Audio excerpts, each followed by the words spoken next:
Here to cover all things crime, history, and politics, we are At the Desk. I'm your host, Neela Zami, and in today's episode, we'll be talking about the New Hampshire primary, the Civil War, and Gypsy Rose Blanchard. Now come take a seat with us at the desk.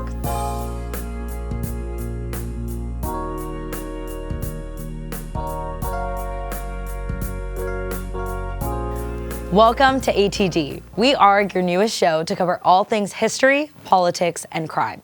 So tune in every week to get the latest. First, we'll be sending it over to our politics panel to discuss the Republican primaries. Thanks, Neela.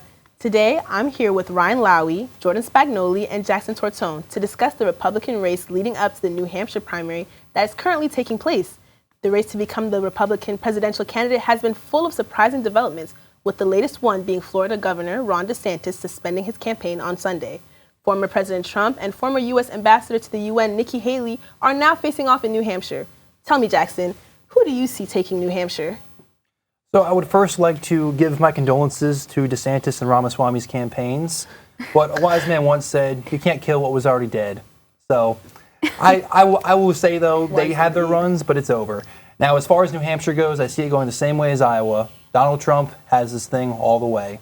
We don't have any good results yet, but for 100% certainty, I see Donald Trump winning this primary. I have to agree with you there. I think Nikki Haley's had a really great campaign so far, but just former President Trump has so many supporters and so many people backing him this election season. I see the same thing. I think he's going to take the primaries today. Well, the stats back it up. We haven't seen the New Hampshire primary lie to us since 2000 when McCain won, and obviously we know the younger Bush ended up taking the presidency and representing the Republican Party that year. So the stats back up your comment, and obviously currently right now the election is going on. We'll talk more about it next Tuesday, and I think that definitely I can agree with all of you guys. I believe that it's Donald Trump's party for the third straight time. Yeah, I mean, we even saw it recently with the Iowa caucus. Donald Trump had a humongous lead. There's no questioning that he has basically consolidated his place as the Republican Party's nominee. He won over 50% of the votes with multiple different people in the running. It was complete domination in that caucus. If you don't show up to a single debate and you dominate like that, it's your party. It's no longer Reagan's party. Very small minority of Republicans can actually claim Ronald Reagan as conservative at this point compared to what we've seen from Donald Trump. At this point, whatever he says, that's the definition of conservative. I mean, for years, we've seen the support that he has.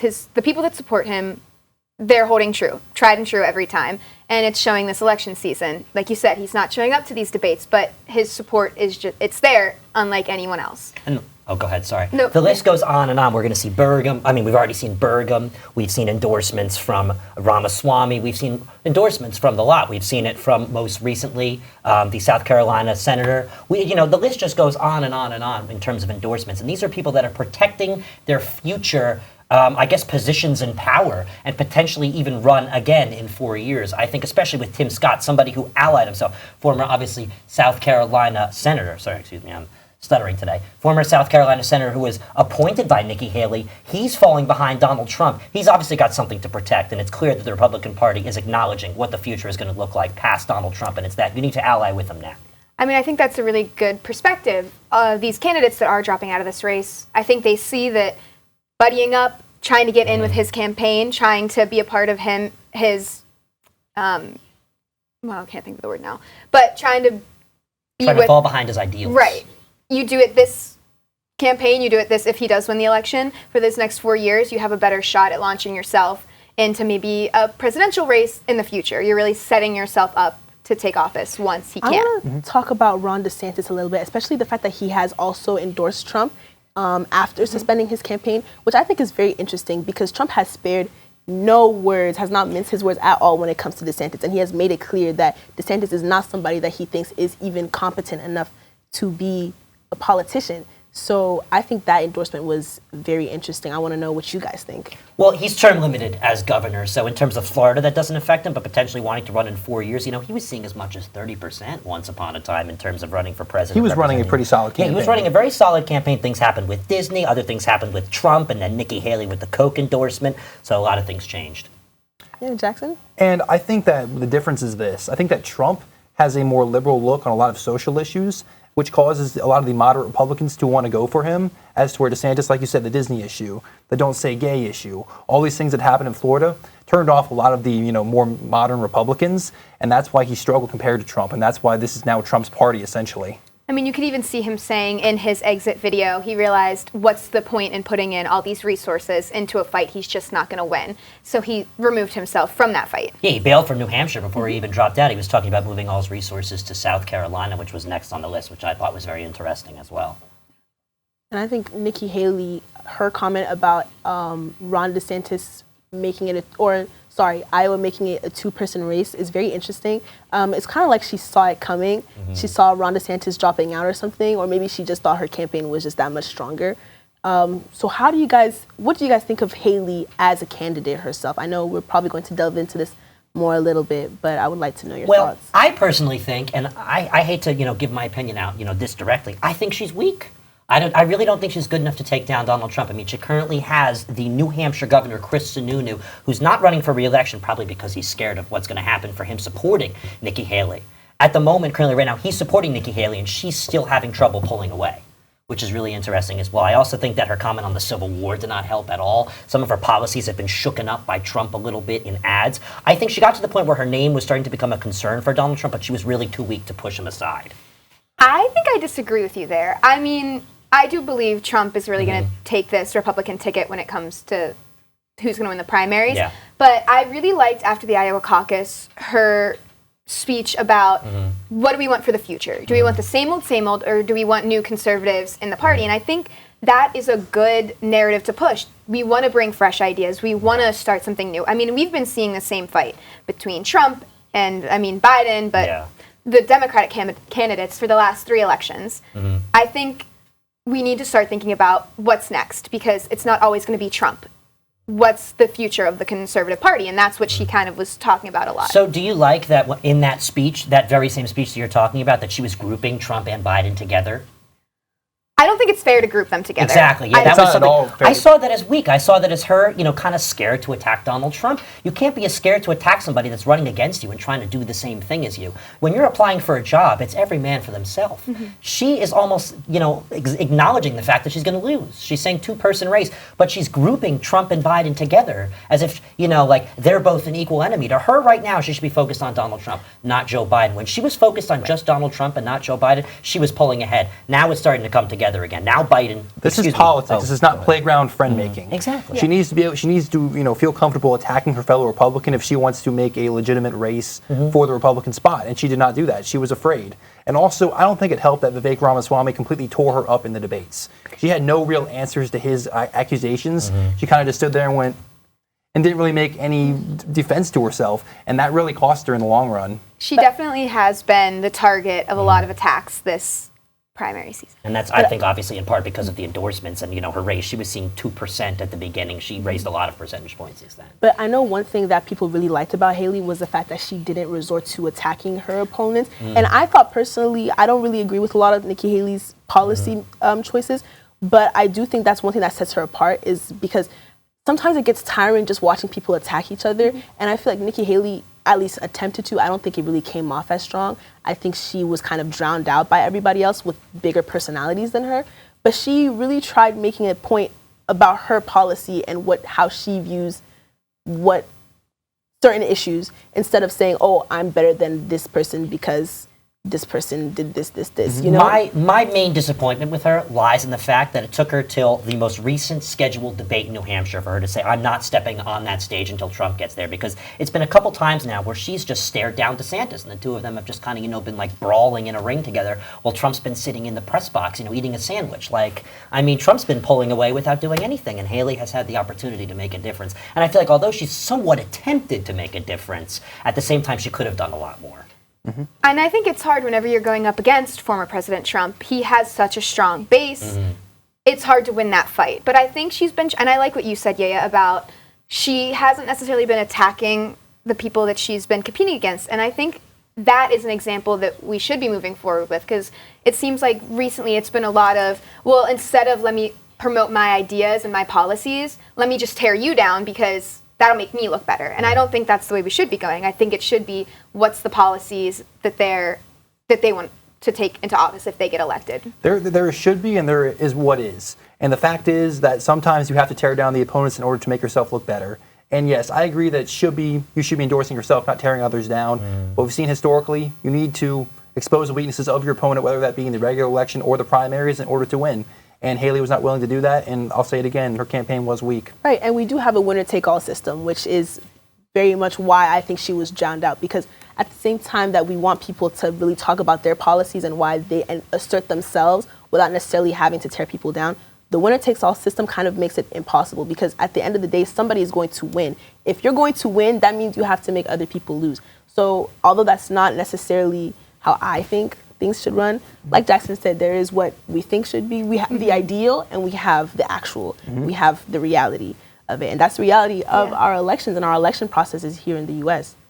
But I want to switch gears a little bit, and I want to talk about it's looking like it's going to be a Trump-Biden rematch. And I personally am very scared about that. I don't know how I feel about having two people that are 4 times my age in office. But what are your thoughts? I'm going to start with Jordan. This is going to be one of those elections where I really don't know if there's a winner in my mind. There's just which one is the better choice of the two. I agree. I just think they're too old. We need fresh faces. We need new people. We need fresh ideas. We've been looking at the same thing for the last 3 election cycles, and it's just, when are we going to find something a little different than what we've been seeing?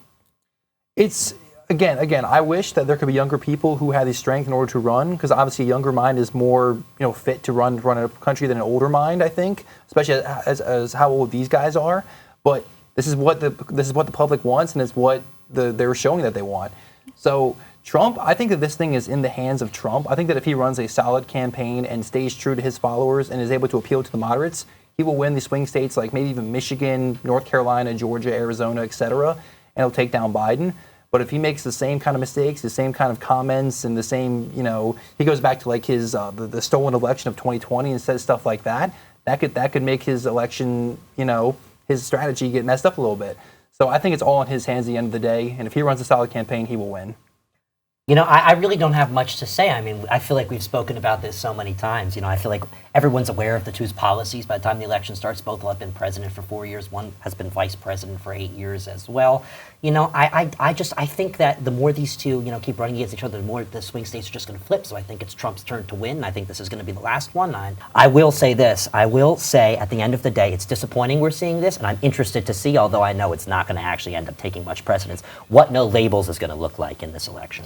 I would like to know, even though it seems like Biden is obviously going to be the Democratic nominee, there are some states that have different nominees on their ballots. So I would like to ask you guys, do you guys think there's any chance that we'll have maybe like a breakout Democratic presidential nominee in this cycle? Or do you think the support for Biden is just too much that everybody's just going to be overwhelmed? Joe Biden, as a write-in candidate so far right now in New Hampshire, is basically doing better than Marianne Williamson in second place. I mean, you have the incumbent. Yeah. It's hard to beat that. And really, this whole election season, you haven't really heard the names of anyone else. It's just, everyone sees this as a Trump-Biden race. The thirst for more content, I think, this election season is going to come from who's going to be in the no labels party. Because I feel like that's going to be something new that we're not going to expect. It might be a Democrat and a Republican aligning, might be 2 younger people, who knows. But that's where I think the thirst for new content is going to be. When it comes to the current situation with Trump and Biden, there's not much new going on besides, Trump is the victim and Biden's trying to save democracy. I don't see anything new. It really does feel like deja vu over and over again. We see the same things, we hear the same things. How can we break away from that? Mm-hmm. But we probably can't. Definitely we'll have to wait for the next election cycle. Mm-hmm.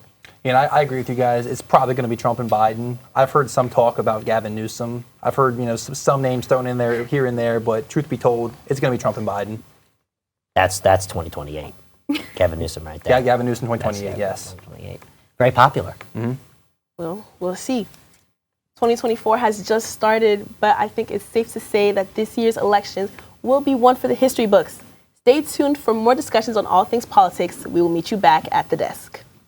Thanks, Aya. Stay tuned for our first ever history panel as they cover a pivotal moment in U.S. history that shapes the country today. We'll be right back at the desk.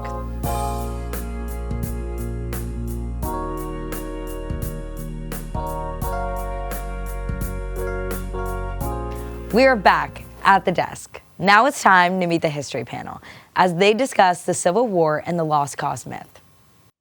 Thanks, Neela. I'm Drew Comer, and in today's panel, Audrey Keller, Yaya Wan, Jake Santora, and I will discuss and debate a pivotal moment in American history, the Civil War and the persistent myth that surrounds it, known as the lost cause.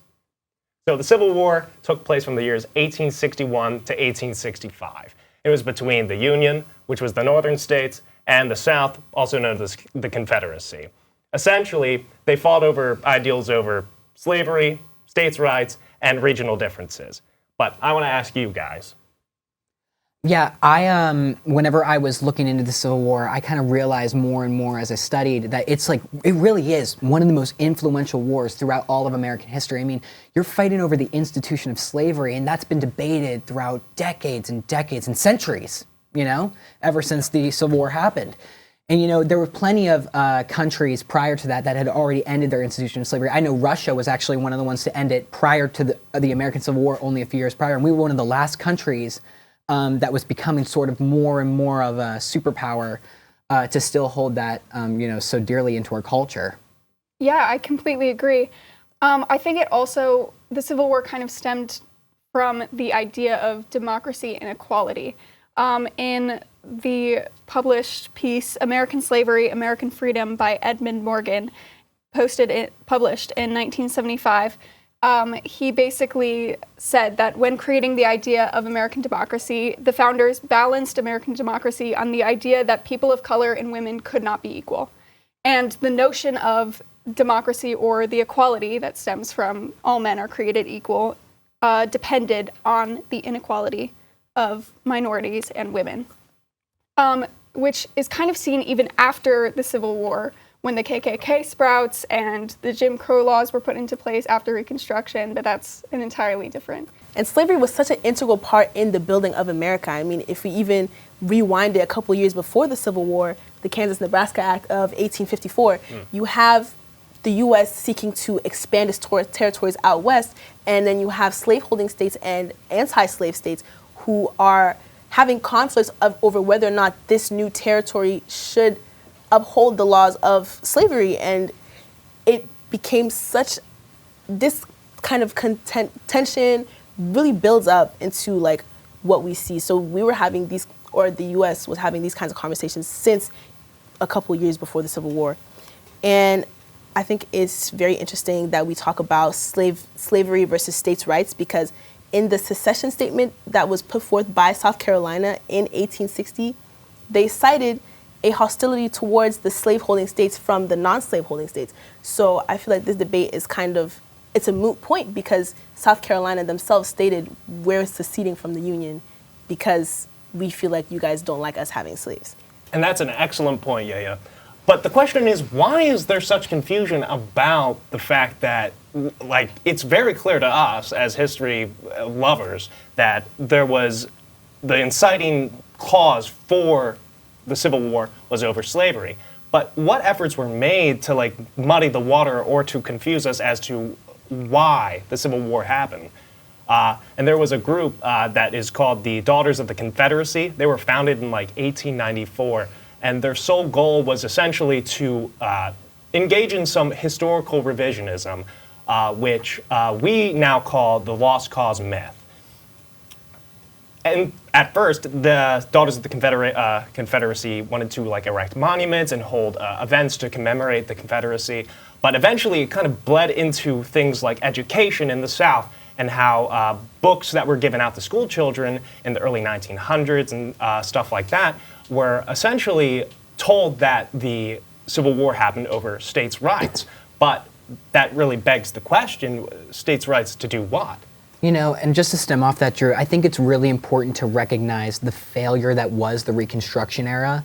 It lasted for about 10 years post-Civil War, and it was a complete failure. Andrew Johnson, I believe, he failed to keep the institution of Reconstruction going in the South, and that's why, during that time period, you saw many African Americans taking up political positions, being able to vote, actually fulfilling what was granted to them in those amendments made to the Constitution.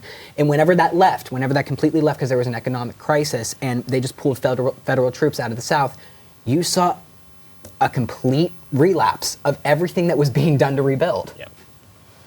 And that's really key to, I think, also the Lost Cause movement, because you see Southerners, former Confederate soldiers, basically trying to stymie that progress that was in Reconstruction, because the basic tenets of the Lost Cause is that the South wasn't fighting to keep the institution of slavery, but it was fighting from a tyrannical Union government, and that they were just fighting to keep their states' rights, and they were fighting for their culture, for their history, because there was such a huge division in economy and culture between the North and the South. So that's this kind of myth that they propagated.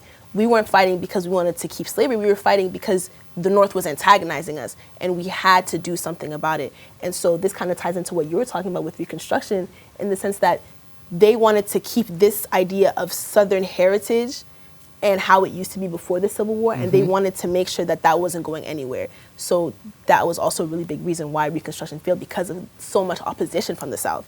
Definitely, but I think when there's speeches and there's articles from that time that prove that slavery kind of was the utmost reason for the Civil War, the Lost Cause argument kind of crumbles a little bit. In the Cornerstone speech, which the Confederate vice president addresses the reasons for his termed revolution, that's what the Civil War was to the Confederacy, and it previews the South's new Constitution, he paraphrases Thomas Jefferson's idea on the issue of slavery and said that, quote, Jefferson in his forecast had anticipated this as the rock upon which the old Union would split.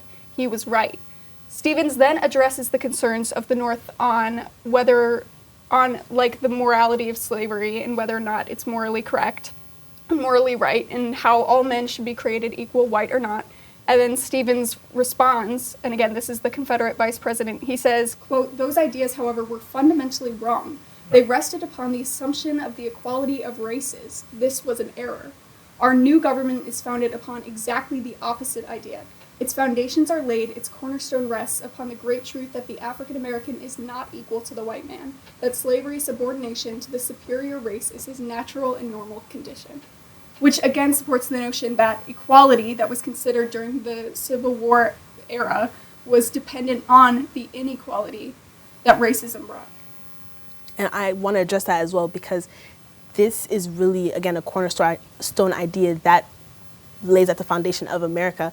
And something that a lot of people think, but I would like to address and put this myth to rest, is that Lincoln was a staunch abolitionist, because he actually echoes that same exact sentiment in a debate right before he was on the track to becoming president, but when he was still fighting for a spot as governor.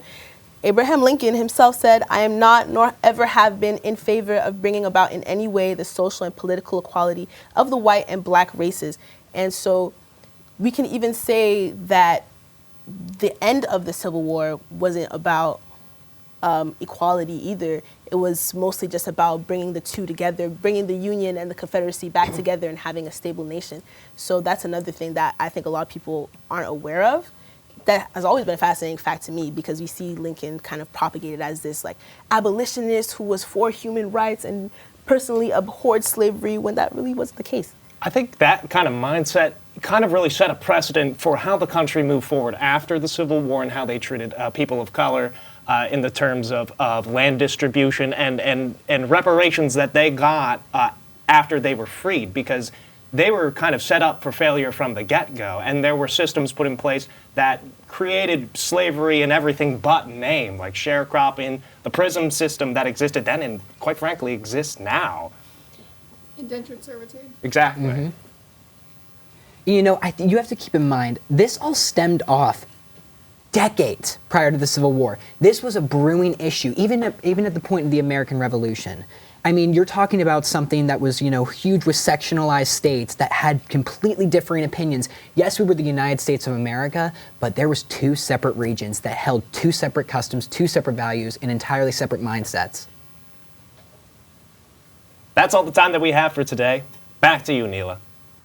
Thanks, Drew. Stay tuned for our crime panel as they cover the most talked about case in America today, Gypsy Rose Blanchard. We'll meet you back at the desk.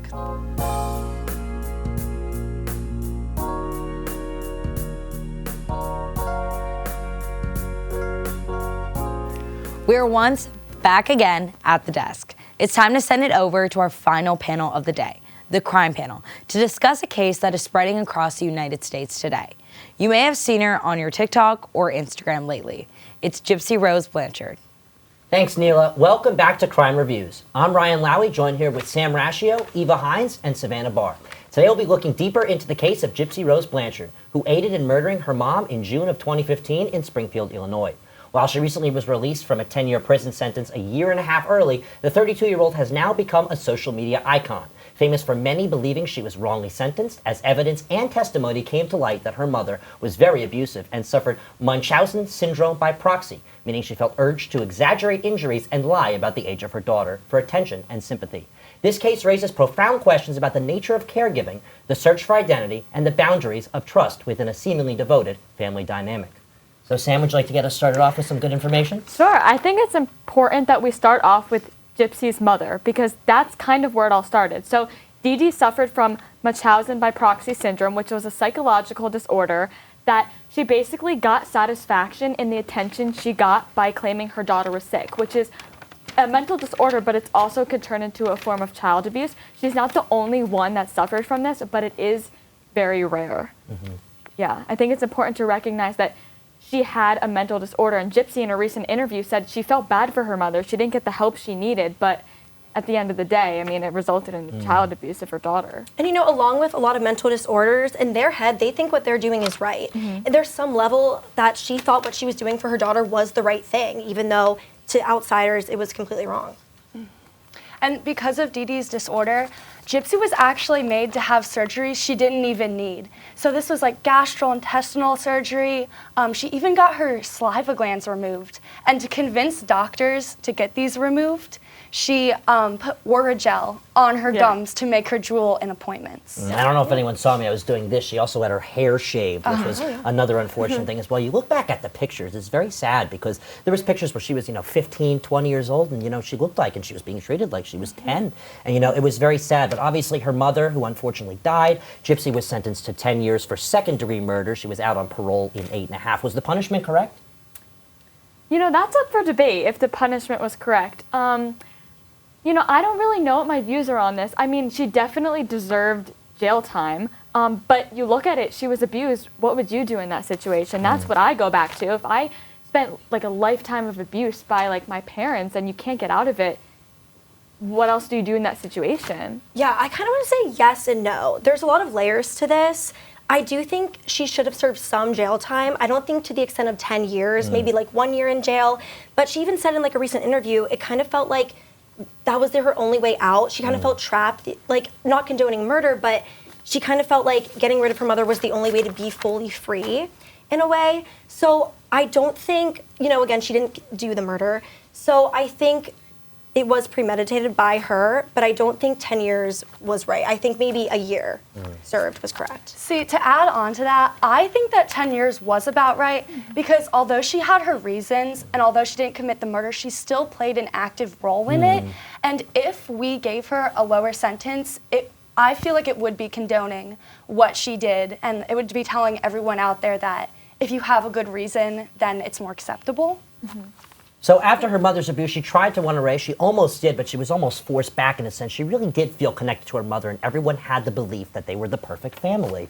At the end of the day, her boyfriend, Nick Godejohn, a few years into them dating, he murdered her. Obviously, she was, as I said earlier, prosecuted for second-degree murder, which is very sad. What do you think of her relationship with her father? Do you think he could have done more? He left at a young age. Now they talk, but their relationship is never going to be repaired to the same level. See, if he was more involved in her life, maybe this would never have happened. Because as we said, she felt like her mother's murder was her only way out. And if she had her father figure, she might have known that there was another way. Yeah. And we know that now that she's out of jail, he was at her coming home party. They talk every day. Yeah, we were seeing on social media that she has reconnected with him since, and her stepsister, which is nice. But yeah, I definitely think there's a little bit of resentment there, probably within the family, and I don't think that'll ever be fully repaired. See, I don't blame the father at all, because you see how the mother like caused this abuse on Gypsy. You don't know what she did to the father in the relationship. He must have had no choice but to leave. She could have been like so mentally abusive to him that he couldn't even come back and save his own daughter at this point. You saw how far she took it with her own daughter, like her husband, who's not even like just married to at that point. It's like, what could he have really done in that situation? You know, this does have like a general meaning to it, the story of the parents, you know, because if you think about it in a way, they were married at, I believe it was 21 and 17 years old, which is very young to get married. So having children at that young of an age and getting married at that young of an age, it shows it has consequences, not just on you if you're the one getting married, but also those who you might have impregnated and things like that. But I also think it's important to note that Dee Dee, the mother, was older than the husband. He was only, you said 17 years old. Like, that could also show some sort of disconnect and like that maybe he didn't want to and he was forced to be in the marriage. One's not even a legal adult, the other one's allowed to drink. That makes a big difference. Yeah. And I also think something that's important to note is Gypsy is getting a lot of hate on social media now because she's seen to maybe like hit her husband now in conversations, which is something her mother did to her when like she wanted her to shut up in a scenario. But there's a way that you can't really blame Gypsy, you know, like the mother's actions is all she knows. Like, I take a lot from my mother personally, and like, if my mother was abusive, she was in jail. Like, that's all how she knows how to act at this point. And going off of that, if we could talk about the social media presence a little bit. So when she was released, everything was blowing up. Instagram, TikTok, Snapchat. I personally couldn't go on my TikTok without seeing a million videos about it. And at first I feel like people were super excited. I was seeing all these videos that were like, I'll pick her up, like I'll be her ride, all this stuff. And she was everywhere for a while. You know, her new husband. And I feel like now, though, there's kind of been a switch in the media. People are kind of turning on her. And I think that's just crazy. Well, people feel like, you know, she almost like, you know, I don't want to say like, she really didn't help out Nick Godejohn very much. You know, she really, you know, she taught him that she was in a bad place and she made him feel like that he had to do the right thing to do because they were dating for many years. He was, for lack of a better term, in love with her. Yeah. He also So had it's like very schizophrenia. sad. He had a lot of mental issues too. Like, I know she was explaining in an interview, it's awful.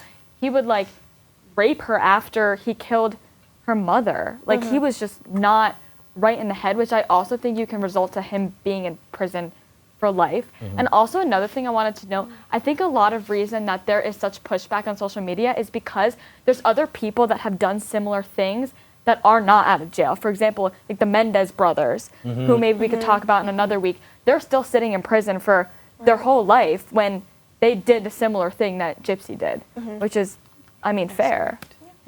So there's a commonly asked question. Why didn't the doctor, Bernardo Flasterstein, who clearly understood there was something's wrong with the situation between the relationship with Dee Dee and Gypsy, why didn't he do something? Well, the truth is, it's against the law. You need to have proof to contact CPS. Do you think there's something he could have done differently?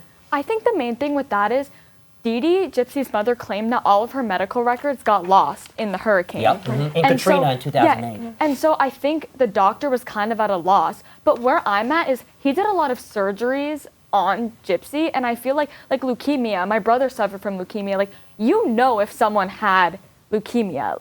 I'm just kind of confused when he was doing all the surgeries and everything that, like, he didn't realize that nothing was actually wrong with the blood cells and everything again, like all that. the documentation was lost. You know, Dee Dee was really the source of all the information, which is very sad because she was not in the right mind to be holding information like that But solely. If she was the only source of information, I don't think he should have performed the surgeries in the first place. Absolutely. Yeah. Because without the proper evidence, without the correct documentation, then what do you have to go on except Dee Dee? Yeah. All right, so we're going to reverse course a little bit. We're going to go back to the trial. So Mike Stanfield was the lawyer for Gypsy Rose Blanchard. He represented her. He was a big fan of the plea deal that was offered by the county prosecutor's office. That was 10 years, 8.5 she can get out with the possibility of parole, which we're seeing roll right now. Do you think that was a good choice for her to take Mike Stanfield's idea? Oh, absolutely. It was clearly the safest option. And if she didn't take that deal, she could have gotten charged with something far worse than she did.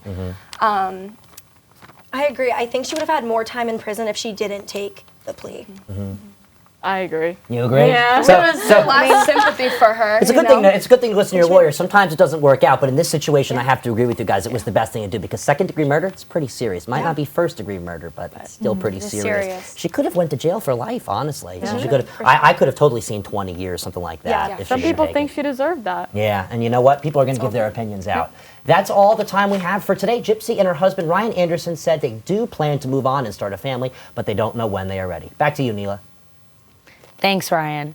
Sadly, that is all the time we have for today. In the meantime, stay updated with ATD on all our socials and let us know what you want to see us cover next. I'm Neela Zami, and we will see you back at the desk next week.